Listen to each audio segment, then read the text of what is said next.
I wanted to get into some specific areas that I had questions, some of which from stuff that I've observed from talking with riders, talking with teams, talking with federations, and so on. First one is the Olympics. I mean, obviously the Olympics is very important. I mean, I've covered last few, and I mean, it's the big show. But cycling has been hit with the loss of some of the traditional, core events, the kilo. Like track in particular has been hit quite hard. There's also talk about mountain biking, from what I'm hearing, talking with people at the UCI and people in the Canadian Olympic Committee and so on. There's a push to shorten the length of the courses, the length of the races, to make it better for TV. There's talk that BMX, they might bring freestyle in because it would be great for TV. And I guess I'm wondering, at what point does cycling or other sports have to say, like, stop, you're ruining the sport, you're letting TV dictate how our sport goes. I'm wondering if you see that happening, and if it is a concern, if it is a problem. Well, I don't think it's a concern. I don't think it's a problem. First of all, you got to understand the Olympics every 4 years. We have our World Championships and our World Cups in all of our disciplines every year. So whilst the events on the track for the Olympic Games have changed, the program has changed, yes, I agree with you. There's a limited number of events in the Olympic track program as compared with the World Championship track program. But all of the traditional events, the kilo, etc., are still in the traditional track program.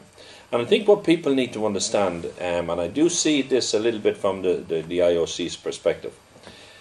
The best example was what we were faced with in terms of changing the track program going forward into the Olympic Games. First of all, there was the gender equity aspect of it. We had 7 men's events and 3 women's events, and there was a lot of pressure to make it gender equitable. In other words, 5 and 5. Now you could say the UCI could have said, well, no, we want 7 men's events. Give us 4 more women's events. And you could have 5 and 5. But then the IOC, the Olympic Charter, is restricted to the number of events and number of disciplines and number of athletes, and they won't go beyond that charter. So the charter, which is there, the Bible of the Olympic Games, they cannot break that, and because they're continually trying to control the magnitude of the Olympic Games. And so it's very difficult to get extra events and extra disciplines in there. So we were faced with a situation. Okay, and also from a social responsibility point of view, from a governance point of view, we were wrong to, it would have been wrong for us to accept 7 men's events and 3 women's events. And for the development of our sport, equal development and parity for everybody. So we accepted that we're going to have to drop 2 men's events and bring in 2 extra women's events to make it 5 and 5. What events then do you drop? You have to make choices, and sometimes they're difficult choices.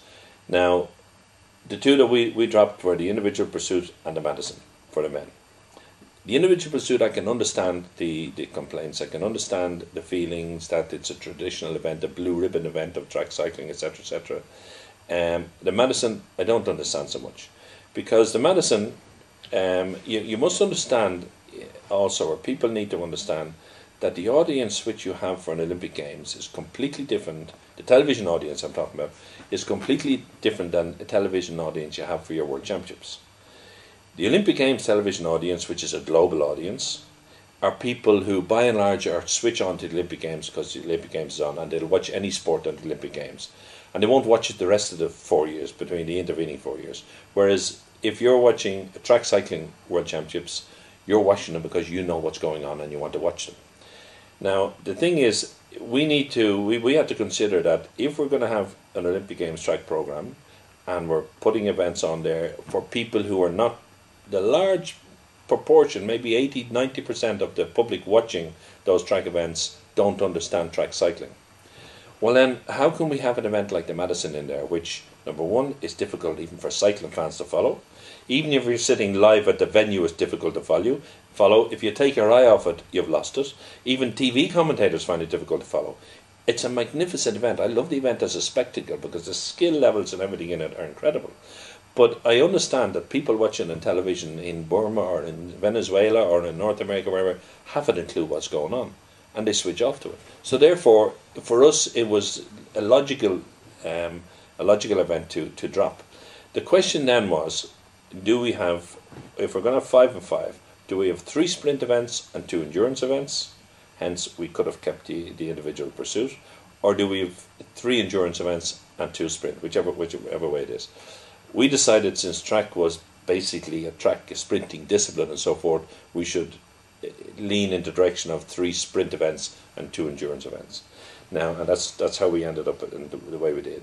And the second endurance event, we introduced the Omnium, because the Omnium gives us a couple of extra days. There's lots of events within it, etc., etc. And it's a bit like the decathlon in cycling, and will produce a true winner from that point of view. I would like, and the UCI would like now, and maybe we, in the intervening years, once London is out of the way, we'll concentrate maybe in getting an extra endurance event in there, so we would have 3 and 3, and that would maybe create the balance a little bit better, because there are people saying that a lot of endurance athletes come from the road and they ride the endurance events on the track, and if there's only 2 endurance events, they might say forget about it, I'll just concentrate on the road, and that wouldn't be good for track nor indeed for road, because it's best if as we look at some of the best road riders that are around now, they've come from track backgrounds. Mm-hmm. So it is important that riders ride the track. So we need to have a program there that will attract them to continue to ride the track. So we are aware that we've got to do a little bit more once London is out of the way. But as I say, these are all the factors we have to take into account. Mm-hmm. In relation to mountain biking, again, we got to understand that the television, if you're watching a mountain bike race on television and they're disappearing into the forest near the nobody can follow them, misannular, and mountain biking, for instance, in Athens, was the most difficult technical television production of all events in Athens. It had 43 cameras to try and cover the whole course. And that, in today's, with today's technology and today's age, is extremely expensive. So that has to be taken into account, and that's one of the reasons to make the event shorter, so it's more spectacle, and both to the people on the ground and to the people watching on television. BMX freestyle is a new discipline. It's a discipline that's attractive to the youth audience. BMX itself, which we have at the moment, which came into Beijing, was a big success in Beijing. It attracts a young audience. It attracts young people into cycling, and we then hope to hold them in cycling as they go through the different disciplines as they get older. And BMX freestyle likewise. BMX freestyle produces good athletes. It's a new discipline for the UCI, but it also gives us a whole new community to bring into the sport. And for that reason, we would, if it does come about to come into the Olympic, we can develop it and bring it to the Olympic Games. Well, then it's all the better for cycling and indeed for the UCI. Okay. Okay.